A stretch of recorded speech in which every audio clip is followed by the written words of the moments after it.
मैं डॉक्टर अर्नब राय। मैं एक आयुर्वेदिक प्रोक्टोलॉजिस्ट हूँ। प्रोक्टोलॉजिस्ट बोलने से थोड़ा बहुत अनजाना सा लगता है, तो एक मेडिकल टर्म है। एक्चुअली मैं एनोरेक्टल सर्जन हूँ। एनोरेक्टल मतलब गुदा रीजियन में, एनल कैनाल रेक्टल रीजियन में कुछ डिजीजेस होता है जिसका आयुर्वेद में इलाज बहुत अच्छी तरह से हो सकता है। मैं उसी विषय में पढ़ाई किया हूँ और उसी विषय में काम भी करता हूँ। मेरा काम एनोरेक्टल डिजीज का सर्जरी, नॉन सर्जिकल ट्रीटमेंट सभी पे व्याप्त है। आज हम जो डिस्कस करेंगे वो मेनली है कुछ लाइफस्टाइल मॉडिफिकेशंस जो एनोरेक्टल डिजीज में करने से एनोरेक्टल डिजीज होता नहीं है। नॉर्मल इंसान को किस टाइप से लाइफस्टाइल बिताना पड़ता है, चेंजेस जो कुछ करना पड़ता है, बहुत छोटी छोटी सी बात है जो कुछ हम रोज के प्रैक्टिस में है हमारे साथ, तो उसी को हम थोड़ा दोहराएंगे और थोड़ा मॉडिफिकेशन करने से कैसे हमारी लाइफ इजी हो जाएगा इसके बारे में हम डिस्कस करेंगे।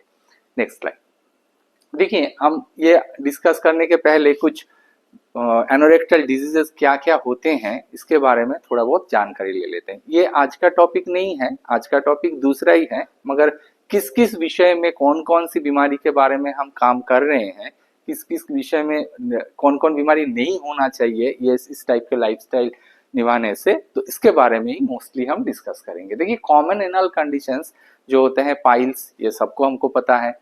फिशर, एनल फिशर होता है। एनल फिशर क्या होता है हम थोड़ा सा डिस्कस कर लेंगे। बेसिक यही टाइप का है। फिस्टुला, पॉलिप, प्रोलैप्स, फिर पाइलोनिडल साइनस, रेक्टल कैंसर, ये भी बहुत कॉमन है। तो इसके बारे में मोस्टली हम डिजीज को थोड़ा बहुत आइडिया ले लेंगे और उसके बाद इस टाइप का डिजीजेस ना हो इसके लिए हमको किस टाइप के लाइफस्टाइल बिताना पड़ता है इसके बारे में हम डिस्कस करेंगे। ठीक है, नेक्स्ट स्लाइड देखिए। एनल कंडीशन कुछ भी हो, पाइल्स हो, फिशर हो, इसका जो कुछ कॉमन फीचर्स रहता है। मोस्टली जो हम सोचते हैं कि एनल रीजन में कुछ भी होता है तो हम सोचते हैं कि उनको पाइल्स हुआ है, बवासीर हो गया है, मगर हर बीमारी का सिम्टम्स अलग अलग टाइप का है, अलग अलग बीमारी है। तो बेसिक जो फाइंडिंग्स है सभी में जो दिखता है वो ये तीन फीचर्स है। पेन होता है या बर्निंग सेंसेशन रहता है, कुछ ब्लीडिंग होता है, ब्लीडिंग पेनफुल हो सकता है, पेनलेस ब्लीडिंग भी हो सकता है, और कुछ मस बाहर निकल के आता है, लैट्रिन करते वक्त कुछ मस बाहर निकल के आ रहा है। ये तीन मेन फीचर हैं।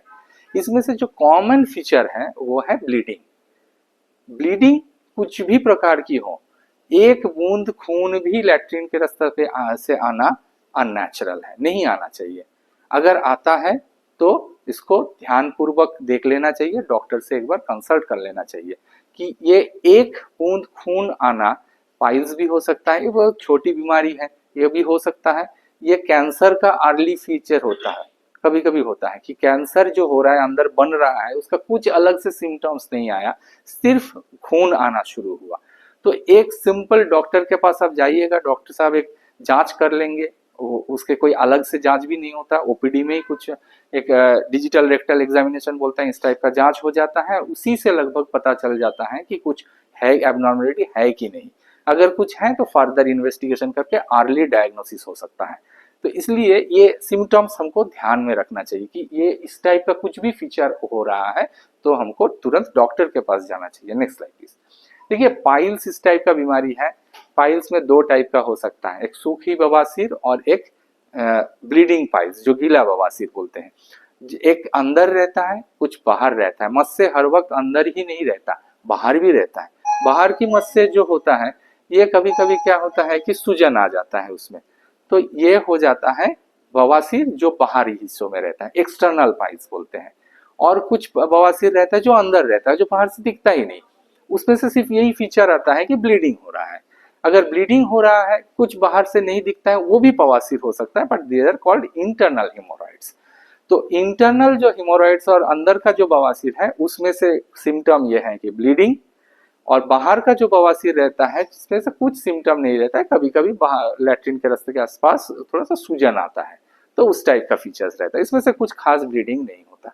अंदर की जो बवासीर रहता है वो कभी कभी बाहर आ जाता है, ठीक है, लैट्रिन करते वक्त कभी बाहर आ जाता है।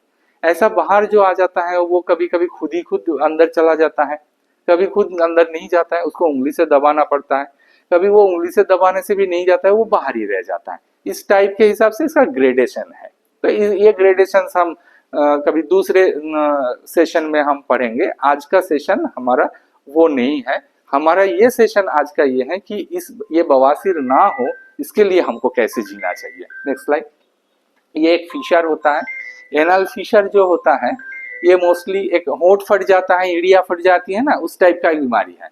लैट्रिन के रास्ते पे एक चीरा लग जाता है और इसके कारण बहुत पेन होता है। हम जो फोटो में नॉर्मली देखते हैं ना कि एक टाइप का फोटो दिखाई देता है, बवासीर के कारण बहुत पेन हो रहा है, बैठने में कांटे जैसा चुभ रहा है, इस टाइप का जो पब्लिक परसेप्शन है वो पब्लिक परसेप्शन मेनली है फिशर के लिए। वो पाइल्स से अलग बीमारी है। चीरा लग जाने से वो लैट्रिन के रास्ते पे जलन होता है और पेन होता है। Next slide. फिस्चुला एक अलग टाइप की बीमारी होते हैं। ये एक इन्फेक्टिव डिजीज है, फोड़ा रहता है, लैट्रिन के आसपास फोड़ा रहता है। शरीर में कोई भी जगह पे जैसे फोड़ा हो जाता है ऐसे लैट्रिन के रास्ते पे फोड़ा हो सकता है। वहां पे कुछ स्पेशल स्ट्रक्चर्स हैं जिसको एनल क्रिप्ट्स बोलते हैं, ग्लैंड्स बोलते हैं। तो वो ग्लैंड्स में इन्फेक्शन होके फोड़ा बन जाने की चांसेस ज्यादा रहती है। अगर फोड़ा बन जाता है तो उसका एक स्पेशल कैरेक्टर है। जैसे हमने देखा है कि हाथ में कहीं पे फोड़ा बना तो वो अपने आप ही फूट के निकल जाता है बाहर। मगर लैट्रिन के रास्ते में जैसे फोड़ा बनता है उसमें एक प्रॉब्लम है कि वो बाहर फूटने के लिए जितना ताकत लगाना पड़ता है पास को, उससे बहुत आसानी से, उससे बहुत जल्दी विदाउट एनी ताकत वो क्या होता है अंदर घुस जाता है। तो इस टाइप का एक सुरंग बन जाता है।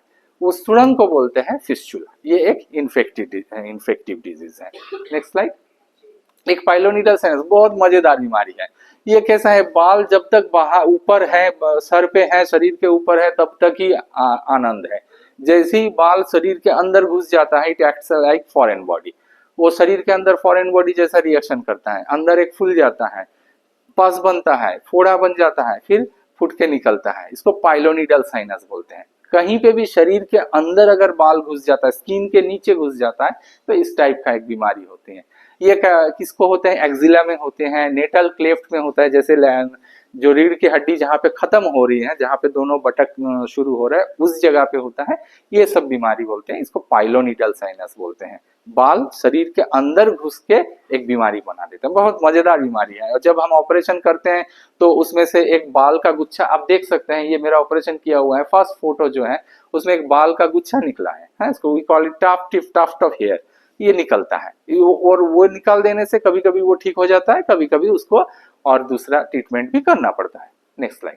इस टाइप का एनाल पॉलिप रहता है। एनाल पॉलिप और पाइल्स अलग होते हैं। बच्चों में कभी कभी क्या होता है कि बच्चे मदर कंप्लेन करते हैं कि जब भी वो स्टूल पास करने के लिए जाता है, कुछ बेर की जो सीड होता है ना, उस टाइप का कुछ निकल के आता है, फिर खून आ रहा है और बहुत खून आ रहा है बच्चों में। तो ये पाइल्स से ज्यादा पॉलिप होता है, जुवेनाइल रेक्टल पॉलिप बोलते हैं। इस टाइप का बीमारी होता है। एडल्ट पेशेंट में भी हो सकता है, बड़ों में भी ये पॉलिप हो सकता है। कभी कभी किसी में ब्लीडिंग होता है, कभी कभी ब्लीडिंग नहीं होता है। तो इस टाइप का भी बीमारी है जो बवासीर से अलग है, मगर सिम्टम वो एक ही देता है, बवासीर जैसा ही सिम्टम देता है। Next slide. ये एक प्रोलैप्स होता है। इसमें लैट्रिन का रास्ता पूरा बाहर निकल के आ जाता है, पाइल से बिल्कुल अलग है। लैट्रिन का रास्ता ढीला पड़ जाता है, ढीला पड़ के वो जैसे ही लैट्रिन करने जाता है पूरा लैट्रिन का रास्ता, मतलब रेक्टम जिसको बोलते हैं, रेक्टम पूरा बाहर आ जाता है। ये आधा भी निकल सकता है, पूरा भी निकल सकता है, इसके हिसाब से डिफरेंट ग्रेडेशंस है। इसको रेक्टल प्रोलैप्स बोलते हैं। ये बवासीर से अलग है। इसमें ब्लीडिंग नहीं होता। इसमें जो होता है कि बहुत सारा सिक्रीशंस रहता है, म्यूकस बोलते हैं, वो म्यूकस बहुत ज्यादा निकलता है। और पेशेंट को जब भी लैट्रिन जाने की इच्छा होती है वो थोड़ा सा प्रेशर देता है और वो पूरा बाहर निकल के आ जाता है। Next slide. कैंसर तो है ही, ये बाहर का एडवांस कैंसर है। ये अंदर भी रह सकता है, बाहर से नहीं दिखाई देता है। मैंने फिर से बता रहा हूँ कि पाइल्स और कैंसर, इसका दोनों का अर्ली फीचर एक ही टाइप का है, rectal bleeding. A single drop of blood which is coming out of anus is abnormal. उसको एक्सप्लोर कर लेना चाहिए, ठीक है।